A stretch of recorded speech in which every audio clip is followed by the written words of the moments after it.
오늘 우리에게 주시는 하나님 말씀 누가복음 6장 46절에서 49절 말씀입니다.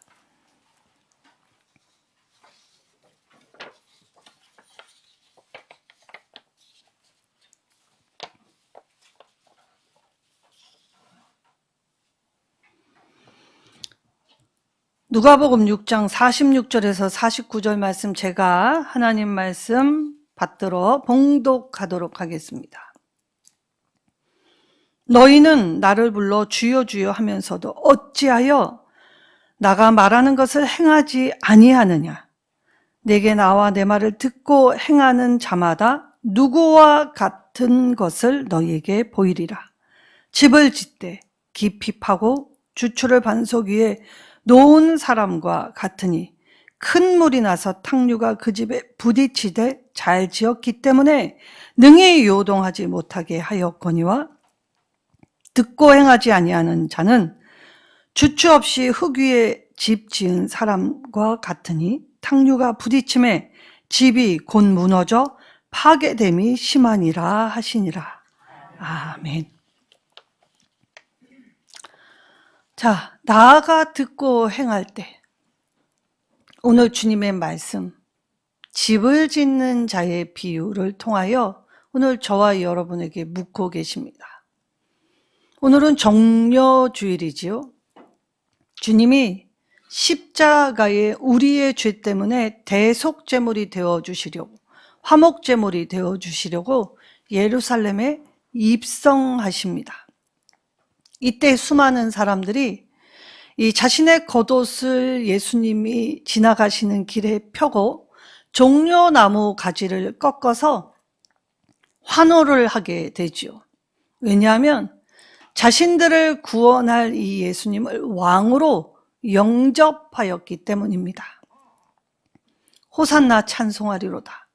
다윗의 자손으로 오시는 이여 라고 외치며 이 축제의 한가운데에 있는 사람들처럼 신이 나서 이 떠들기 시작하였지요.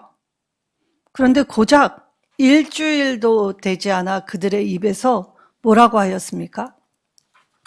십자가에 못 박으라고.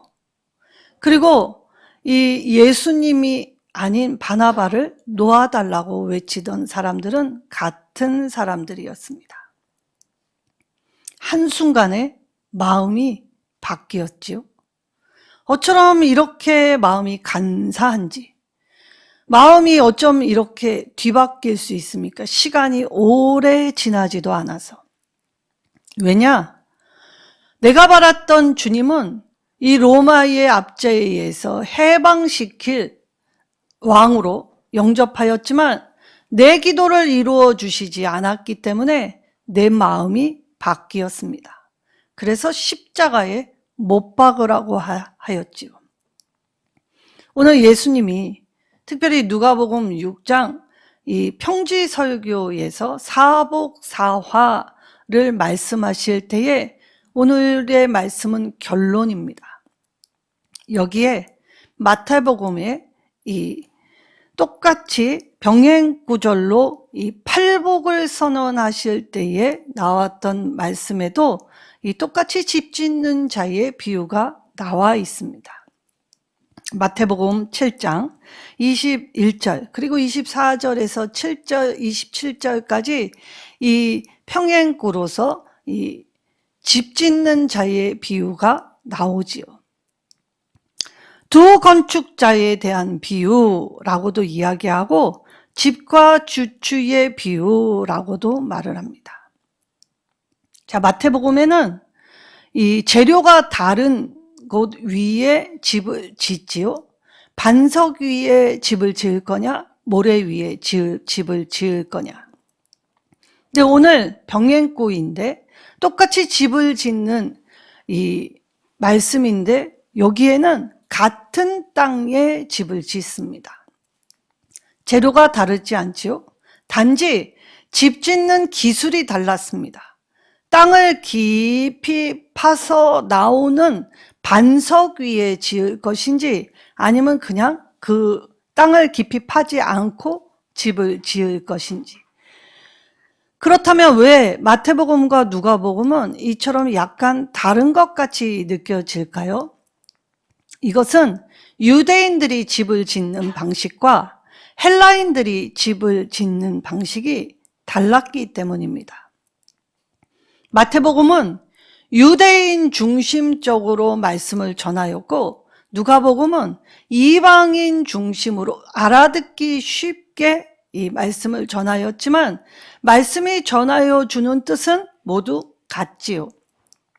눈높이 교육을 하기 위하여 각각의 공동체에서 각각이 이해할 수 있는 방식으로 하나님의 말씀을, 예수님의 말씀을 가르쳤다는 것입니다. 유대인들은 그래서 모래 위 반석 위라고 표현하였지만, 이 누가복음에서는 같은 땅에 짓는 집을 지을 때에, 자, 그러면 같은 땅에 집을 지었는데 깊이 팠던 안 팠던 집을 지은 건 모두 다 똑같지요.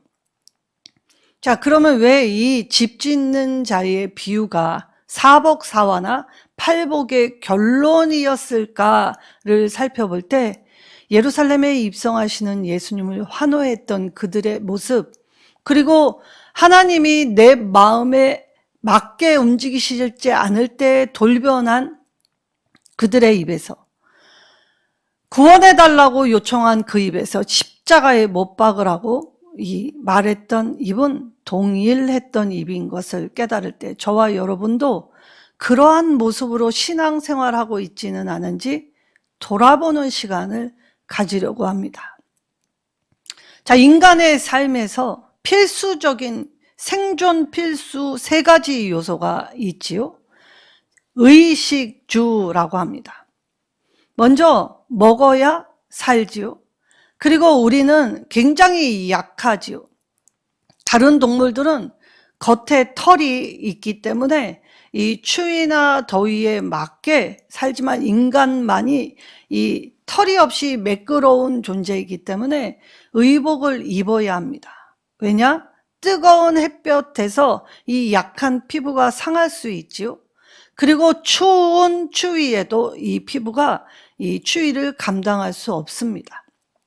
그래서 인간에게 생존 필수 3가지 요소 중에 이 먹는 것과 입는 것, 그리고 집, 안전하게 우리를 보호할 수 있는 울타리, 그 중에 가장 큰 것이 무엇입니까? 집이지요. 자, 집 짓는 일은 시간이 오래 필요로 하는 일입니다. 그리고 매우 고된 일이지요. 그러나 이 집을 지을 때에 거저 집이 지어지지 않기 때문에 수고는 누가 합니까? 인간이 하지요. 그러므로 이 집 짓는 일, 반드시 필요한 일이면서 동시에 굉장히 애써야 하는 일이, 번거로운 일, 그리고 힘든 일을 의미하기 때문에 쉽지 않습니다. 자, 이때에 가장 필수적인 요소이기 때문에 우리가 없어서는 안 될 곳이라고 이야기한다면, 우리의 육신이 눕고 자고 쉴 수 있는 집이 필요로 한다면, 우리의 영적인 것도 영적인 집이 반드시 필요함을 오늘 예수님은 말씀해 주시지요. 현세의 삶이 다이면 우리가 못하러 이렇게 애쓰겠습니까? 그런데 내세의 삶은 영원한 삶이기 때문에 반드시 애써야 하죠. 그래서 예수님은 육신의 집이 필요한 인생은 반드시 영적인 집도 필요함을 잊지 말라고 강조하셨던 것입니다.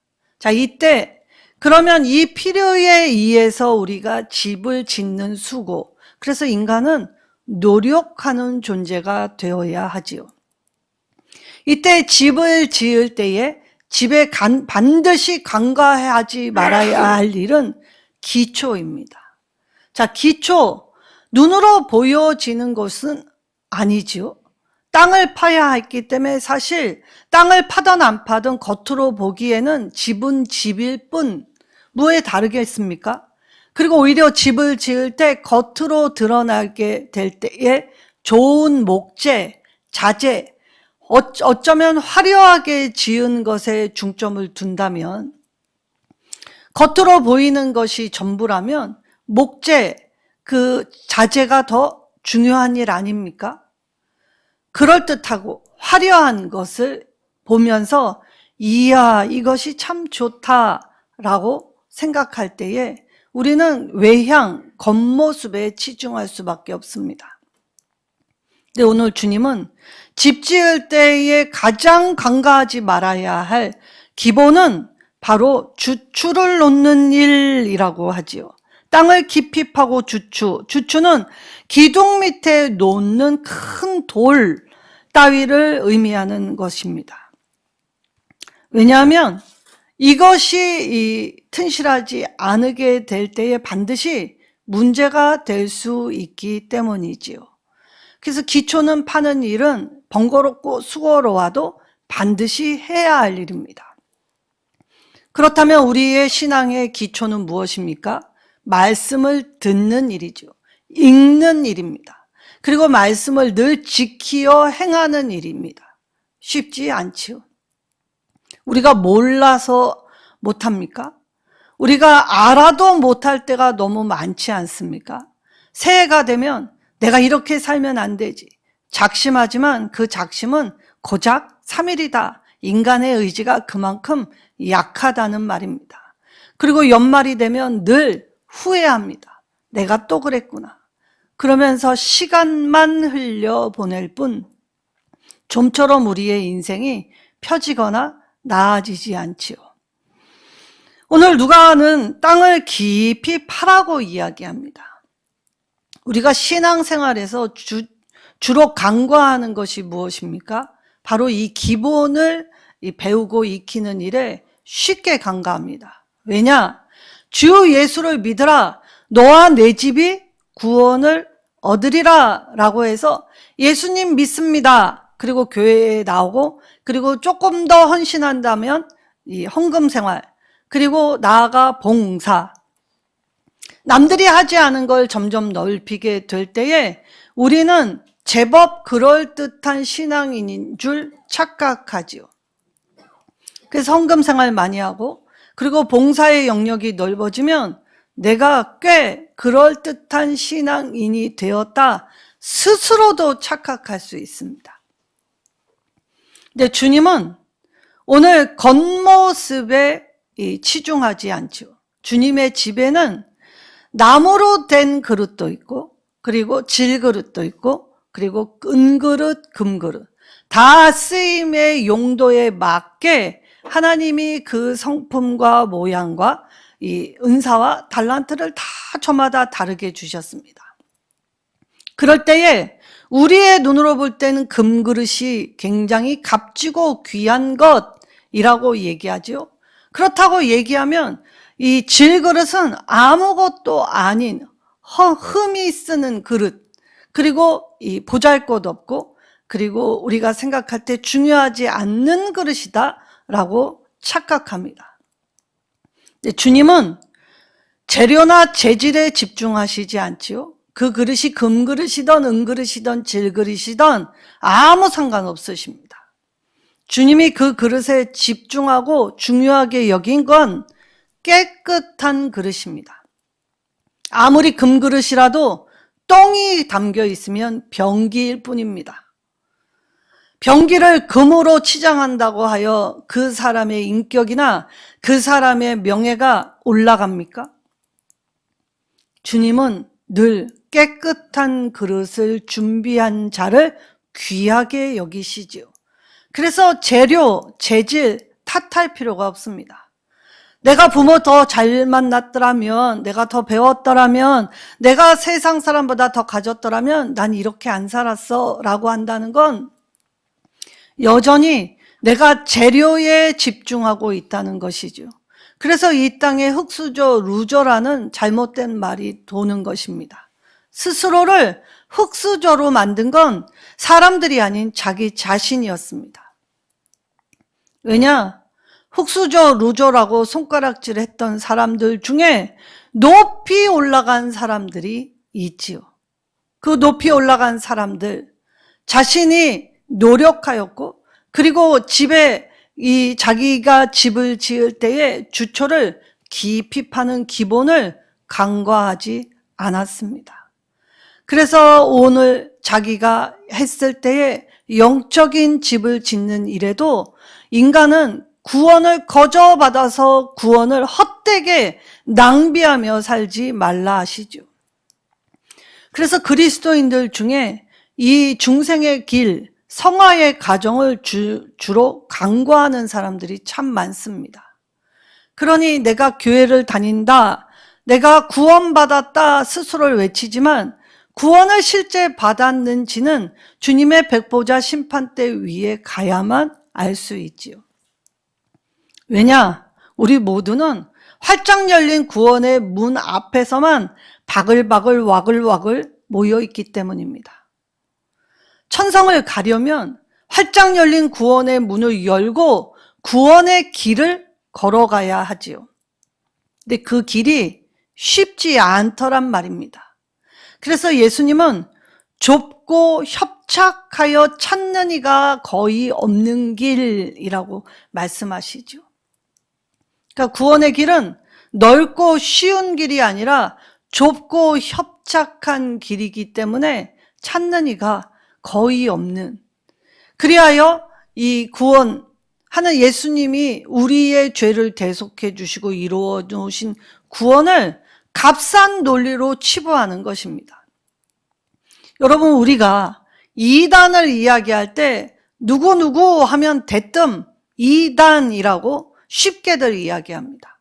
근데 우리 안에도 이단적인 요소가 분명 있는데 내가 이단적 요소가 있다는 걸 인정하지 않죠. 그리고 만약에 지적을 당한다면 기분 나빠합니다. 근데 말씀을 들을 때에 기분 나빠하면 그건 잘못된 길을 걸어가고 있는 것이죠. 철저히 나 자신을 돌아보고 점검하여 내가 잘못된 길을 가고 있구나 깨달아서 돌이키는 것이 지혜라고 하셨습니다. 하갈이 사라이의 구박을 받고 어렵고 힘들 때에 더구나 최약자 임산부가 되었을 때 사라가 구박하는 것이 옳습니까? 우리는 늘 옳고 그름을 따르지요. 이때 우리가 할 수 있는 가장 쉬운 길, 도망을 갑니다. 도망가는 건 누구나 생각하는 길이었지요. 그래서 도망을 갔을 때 하나님이 하갈을 만나 주시죠. 그리고 하갈은 처음 이방 여인으로서 하나님을 만나 나를 보시는, 나를 감찰하시는 하나님이라는 위대한 신앙 고백을 성경에 하나님의 이름을 처음 부른 여인이 되었습니다. 엄청난 영예이지요. 애굽 여인, 이방 여인이었는데 성경 처음 하나님의 이름을 불렀던 것은 바로 선민이었던 유대인 아브라함이 아닌 이 이방 여인 하갈이었다는 것이죠. 창세기 16장에 이 하갈이 하나님을 만나 은혜를 받았습니다. 그때 하나님이 뭐라고 하십니까? 내 여주인에게로 돌아가라 라고 하십니다. 그리고 여주인에게 복종하라 라고 하셨죠. 너무나 쉬운 길로 도망쳐 갔는데 주님은 그 쉬운 길이 아니라 좁은 길을 가라 라고 하셨습니다. 그때에 이 하갈이 마지못해 순종하여 돌아갔지만 결국 자원하고 헌신된 삶으로 바뀌지 않는 한 마지못해 걸어갔던 길은 또다시 도망가는 길을 택하게 되었지요. 주님이 주시는 지혜로 얼마든지 삶을 바꿀 수 있는 기회가 있었지만 과거를 답습하고 반복하여 바뀌지 않는 삶을 살았던 것이 하갈이었다는 것입니다. 근데 그 하갈의 모습이 오늘 저와 여러분의 모습은 아닙니까? 성경은 구원의 문은 활짝 열렸지만 이제 하나님 나라로 걸어가는 그 구원의 길은 반드시 걸어가라고 하셨습니다. 오늘 예수님이 사복사화를 말씀하실 때에 이 구원의 길을 걸어가는 사람들을 비유할 때 집 짓는 것으로 비유하셨다라는 것이지요. 특별히 마태복음에는 사실 마음이라는 단어가 나와 있지 않습니다. 근데 누가복음에 이 집을 짓는 비유에는 마음이라는 걸 2번이나 강조하시죠. 자, 마음이 어떤 곳입니까? 우리의 본성 안에 생각이 담기고 담긴 생각을 표현하는 것. 그래서 우리 안에 쌓인 선과 악을 표출하는 건 바로 우리의 말과 행실이지요. 우리의 말과 행실이 하나님의 말씀을 듣고도 완악하여 말씀을 따라 지키지 않는 것. 그래서 우리의 마음은 쉽게 변질되고 부패할 수 있기 때문에 하나님의 이름을 늘 부르게 하셨습니다. 그리고 우리의 약함을 아시기 때문에 우리를 늘 말할 수 없는 탄식으로 친히 깊이 간구하시며 함께 해주시는 성령 하나님이시지요. 오늘 성령 하나님께서 말할 수 없는 깊은 탄식으로 내가 실패할 때 성령님도 아파하십니다. 그리고 내가 승리하면 성령님은 더 기뻐하시죠. 그래서 나보다 더 친밀한 존재로 나를 아시고 나보다 더 내 약함을 아시기 때문에 끊임없이 도우시고 끊임없이 기도해 주시며 붙잡아 주십니다. 오늘 집 지을 때 우리가 기초가 중요하다라고 할 때 우리가 외형에 치우친 신앙으로 종교 생활을 하고 있지 않은지를 돌아본다면 재료, 재질이 중요한 것이 아니라 겉으로 보이는 화려함, 그것이 중요한 것이 아니라 하나님의 말씀을 듣고 행하는, 따르는 순종의 사람, 깨끗한 그릇을 준비한 사람, 거기에 그릇의 이 크기를 넓혀야 하지요. 그릇이 아무리 재질이 존귀하다 한들 종재기 많으면 하나님이 복을 부어주셔도 담을 수가 없습니다. 그래서 우리의 종재기 같은 마음을 늘 넓히워 주시는 것이 하나님의 도우심이시지요. 이때 구원이라는 히브리어 아사는 넓힌다라는 뜻입니다. 공간을 넓혀주다. 왜냐하면 복을 주시기로 작정한 하나님이시기 때문에 우리의 마음의 그릇을 두들겨 피고 넓히워 주셔서 하나님이 내가 복을 쏟지 아니하나 보라 라고 하실 때 그 하나님이 쏟아주시는 복, 누르고 흔들어 되어 넘치도록 주시는 복을 받기에 합당할 수 있도록 구원, 우리의 그릇을 넓혀주시는 일을 하나님은 지금도 우리의 삶 가운데 행하고 계신다는 것이죠. 하나님의 행함은 쉬지 않으십니다. 자, 이때 우리가 말씀의 영적인 집을 짓는 신앙생활에서 집을 잘 지었는지 그리고 이 기초를 제대로 닦았는지를 알 수 있는 시험, 테스트가 임하게 되죠. 자, 집을 다 짓고 난 후에 그 집에 거하였더니 우리가 생각지 않은 오늘 탕류라고 표현되어 있죠. 비가 내렸단 말입니다. 근데 이 비가 너무나 넘치게 내려서 탕류가 부딪히고 그리고 이것이 폭풍화되고 태풍이 오면서 이 집이 흔들리기 시작하지요.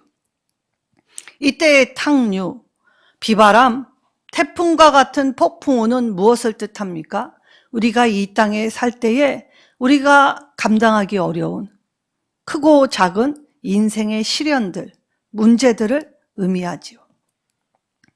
하나님의 말씀을 잘 듣고 기초를 튼튼히 하여 집을 지을 때는 오랜 시간이 필요합니다. 집을 성급히 지을 수 없지요. 그리고 집 짓는 일에는 우리의 애씀, 수고와 노력이 있어야 한다는 것입니다. 자, 이때에 우리가 눈에 좋은 것, 우리의 판단으로 하나님의 말씀을 받아들이면 우리는 이 무너짐이 심할 수밖에 없지요. 말씀에 지은 집이 아니라 내가 지은 집이 되기 때문에 문제 앞에서 쉽게 무너짐. 다시 말하면 구원을 주셨는데 구원의 길은 가지 아니하면서도 나는 무엇이든 괜찮다. 하나님이 나에게 구원을 베풀어 주셨기 때문이다 라는 이스라엘의 선민의식, 잘못된 신앙관을 가지고 처음 단추를 잘못 끼웠기 때문에 바른 길을 걸어갈 수 없었단 말입니다. 타락 십자가 말이 됩니까? 타락한 이들을 구원하기 위해 내가 타락한 곳을 가서 그들에게 하나님 말씀을 전해주기 위해 너희와 똑같은 모습이 되었다. 말도 안 되는 소리를 하면서 그들에게 하나님의 이름으로 마치 자기가 하나님 같은 자리에 앉아서 그들의 고열을 짜고 그들을 바른 길로 인도하지 않으면서 나는 괜찮다. 왜냐하면 나는 하나님이 너희를 구원하려고 내가 무슨 짓을 해도 하나님은 나에게 이 잘못을 탓하시지 않는다. 말도 안 되는 소리에 무지한 백성들이 아 그런가? 라고 하죠. 그렇다면 타락 십자가 저와 여러분의 삶 속에도 있습니다. 직장에서 너처럼 믿으면, 너처럼 특이하게 믿으면 나는 교회 안 나간다. 적당히 맞춰줘야지 너무 과한 거 아니야? 라는 소리를 들을 때에 너무 그러한가? 라고 하면서 우리도 세상의 복락, 쾌락을 우리의 온몸으로 올가매면서도 나는 구원받은 백성이다라는 자랑이 어디서 나오는 겁니까? 오늘 우리가 잘못하는 것이 그렇게 많음에도 불구하고 남 잘못 지적하는 것은 쉽게 빠른 것이 우리이지요. 그래서 주님은 오늘 이 집 짓는 비유를 통해 무너짐이 심하다라고 합니다. 자, 그러면 집을 잘 지으면 어떻다고 하십니까? 무너짐이 심하지 않다. 다시 말하면 이 구원을 온전히 이루어 주신다. 멸망하지 않는다라는 것이죠. 오늘 이때에 아주 망했다라고 결론을 내려주시지 않습니다. 마태복음이나 누가복음이나 현재의 상태 무너짐이 심하고 파괴되었다라고 하지만 이것으로 끝이다라는 하나님의 결론을 주시지 않습니다. 그 말은 무엇입니까? 아직 기회를 주시는 하나님의 사랑이 남겨져 있다는 것이죠. 비록 심했지만 그 심한 상태에서 깨닫고 돌아오면 회복해 하시는 것이 하나님의 사랑이시라는 말입니다. 오늘 이 말씀에 내 말을 47절에 내 말을 듣고 행하는 자마다 누구와 같을 것이라고 표현하시죠. 이때 누구가 누구인지 구체적으로 말씀해 주시지 않았습니다. 그런데 이 누구와 같을 것을 구체적으로 보이시는 것이 어떤 것입니까? 바로 말씀을 듣고 행하는 자를 보이심. 그러니까 말씀이 그저 문자적으로 한 것이 아니라 이게 말씀이 능력이 되어 내 삶 가운데 다스린 하나님의 통치가 이루어질 때 하나님은 누구와 같을 것인 것을 우리에게 밝히 보여주시죠. 그 말은 다시 말하면 이 두 사람, 같은 땅에 집을 지은 두 사람 중에 너는 오늘 어떠한 집을 지을 것인가에 관심을 가지라는 말입니다.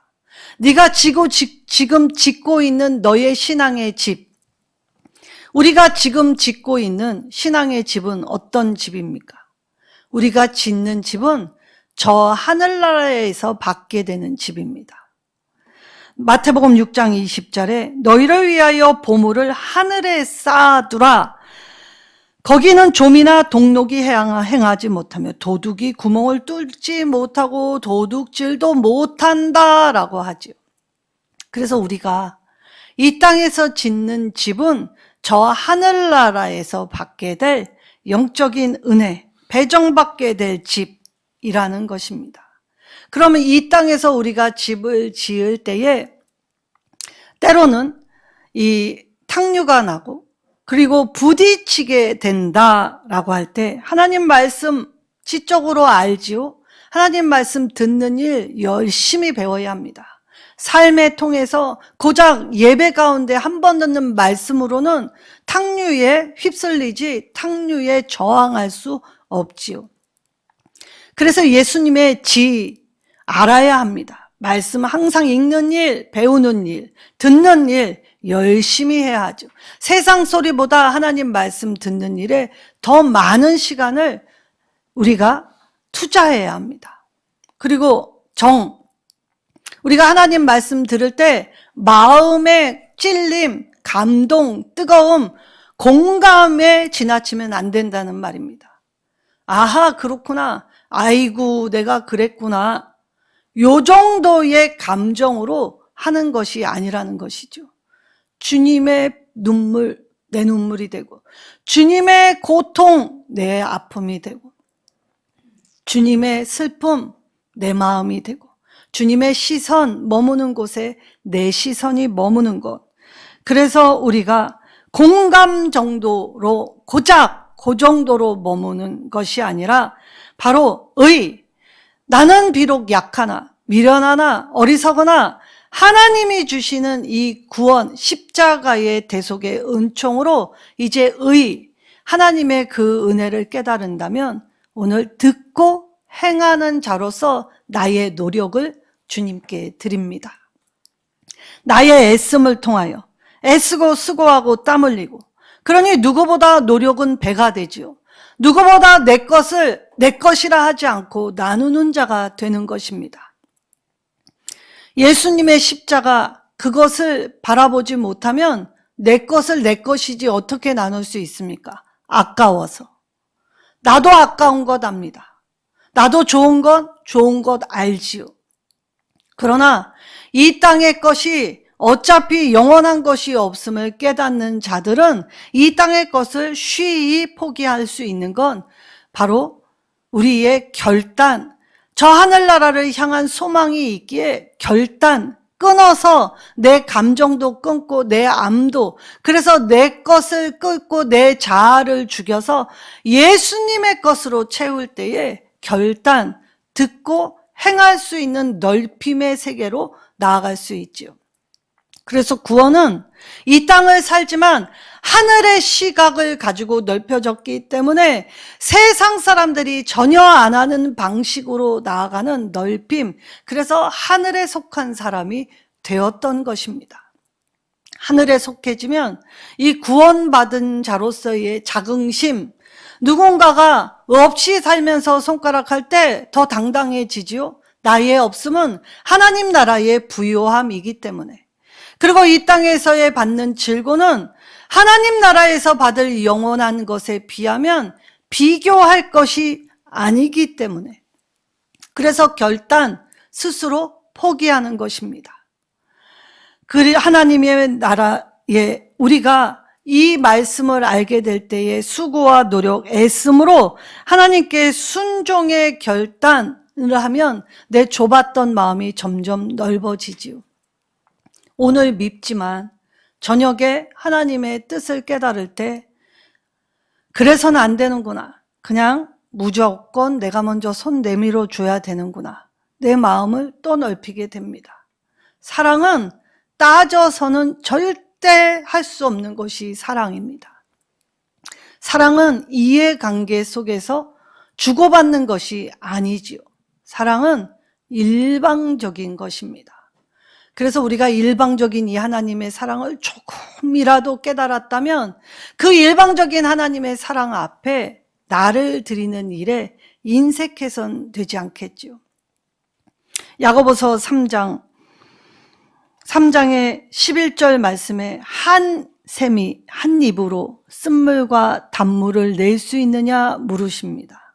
우리가 정말 주님의 말씀 안에서 이 구원의 감격으로 오늘 헌신자로서 내 수고를 오랜 시간 훈련하며 나아갈 때에 내 입술의 행위, 내 손의 행위, 내 발의 행위가 정말 은혜 받은 자로서 살고 있는지를 스스로 점검한다면 나의 악함을 하나님께 아뢰어 용서함 받기 위한 고백이 있어야겠지요. 말과 행위로 사람의 인격과 신앙이 드러납니다. 우리가 말과 행위가 온전치 않은데 신앙이 깊다는 건 어불성설입니다. 그리고 나무는 반드시 열매로 아는 것이지요. 하나님은 우리 삶의 행위를 다 보고 알고 계시는 분이십니다. 하나님 앞에 속일 수 없다면 차라리 나와 죄를 고백하는 것이 지혜이겠지요. 행동이 수반하지 않으면 오늘 파괴되고 무너져서 그 무너짐이 심하게 된다고 합니다. 예배를 먼저 회복할 때에 예배로 우리를 온전케 해주시는 하나님의 말씀이, 그 크신 능력이 예수님의 지, 정, 의를 닮아서 이 땅에서 우리도 이 믿음의 집을 잘 짓고 잘 짓는 지혜로운 사람으로 서게 해 주시겠지요. 오늘 말씀을 들으면 반드시 행해야 합니다. 누군가가 어렵다고 하면 누군가는 돕겠지 하고 한 길을 막는 것이 아니라 내 손에 쥐어진 걸 펼치는 것부터 시작해야 하지요. 그래서 신앙의 사람은 인색하면 안 됩니다. 신앙의 사람은 누구보다 바빠야 합니다. 바쁘지요. 하루가 아침에 누구보다 먼저 일어나 하나님께 기도하고, 그리고 누구보다 먼저 남들을 돌봐야 했기 때문에 손에 수고 이루 말할 수 없습니다. 애씀, 그래서 힘듦은 말할 게 없지요. 그러나 그 힘듦이 저 하늘나라의 집을 지을 때 하나의 재료가 더하게 된다라는 생각, 거룩한 상상을 하게 된다면 오늘 이 땅에서 영원하지 않은 것을 욕심부리며 살 필요가 없을 것입니다. 그러나 저와 여러분은 아직도 눈에 보이는 것을 따라가는 육신에 매여 있는 연약한 자들이지요. 여전히 내 마음의 강팍한 강함으로 하나님 앞에 바로 서지 못할 때 더 많습니다. 그러나 하나님은 우리를 그렇다 하여 버리시지 않습니다. 아주 망하게 하시지도 않고, 그리고 우리를 실어 버리신 적이 한 번도 없으시지요. 그렇다면 오늘 한 입으로 단물 호산나 다윗의 자손이요 우리를 구원하여 달라는 외침이 고작 5일도 못 가서 십자가에 못 박으라 라는 불충한 말이 되지 않게 하기 위해 오늘 저와 여러분이 이제 예수님의 고난을 묵상하는 한 주간을 보내기 시작하면서 주님의 말씀을 잘 듣고 행할 수 있는, 그래서 그 구원을 내 삶 가운데 이루어 주실 때에 넓힘의 은혜와 그 분복으로 감격하여 감사하는 우리의 모든 순간, 나날들이 되게 해달라고 간구할 때에 하나님의 말씀 듣고 깨달아 행할 수 있는, 하나님이 보시기에 심히 아름답고 기쁜 한 사람 되시기를 예수님의 이름으로 축원합니다.